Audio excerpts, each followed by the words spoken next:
Bonjour et bienvenue sur Climactu, journal d'actualité sur le climat en direct de Copenhague. Je me trouve dans un grand hôtel à quelques mètres du Bella Center, qui est le QG des traders de la finance carbone. Ici, le climat est un business. Les quotas d'émissions de CO2 s'échangent comme n'importe quelle autre matière première. Du côté des négociations, la journée apparaît décisive pour parvenir au moins à débloquer la situation. Alors que les États-Unis et la Chine ne font toujours pas de réels efforts, les pays africains, soutenus notamment par la France, font des concessions pour trouver un terrain d'entente à la veille du dernier jour du sommet. Et pour replacer ces enjeux écologiques dans un contexte de crise plus globale, Nicolas Hulot s'exprimait hier soir à Copenhague.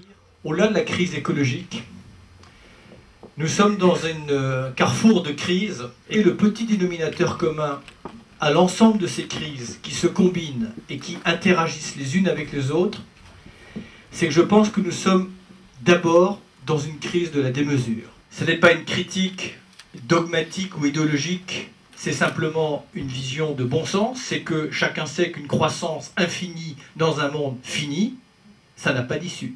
Pour comprendre l'un des amplificateurs de cette crise de la démesure, je vous propose tout de suite un reportage sur la surpopulation. La population mondiale a doublé ces 50 dernières années pour dépasser les 6 milliards d'individus.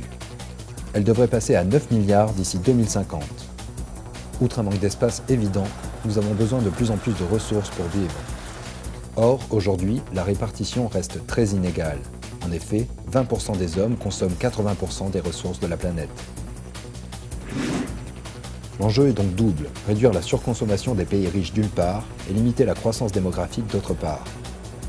Or, l'ONU estimait en 2004 qu'encore 137 millions de femmes n'avaient pas accès aux méthodes de contraception.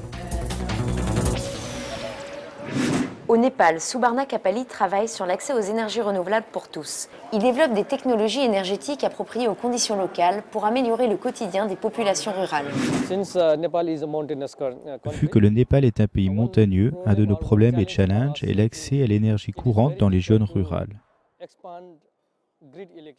Donc, nous devons nous concentrer sur des sources d'énergie décentralisées. Et au Népal, ces sources d'énergie décentralisées sont pour la plupart des sources d'énergie renouvelables. Je pense que le sommet de Copenhague doit apporter des idées concrètes et des programmes concrets qui profiteront directement à la population rurale qui est pauvre. Parce qu'avec l'expérience, les pauvres des zones rurales qui contribuent de manière minime à l'émission de gaz à effet de serre peuvent contribuer de manière très efficace à la réduction des émissions de carbone. Merci beaucoup de nous avoir suivis, très bonne soirée et à demain pour le dernier jour du sommet.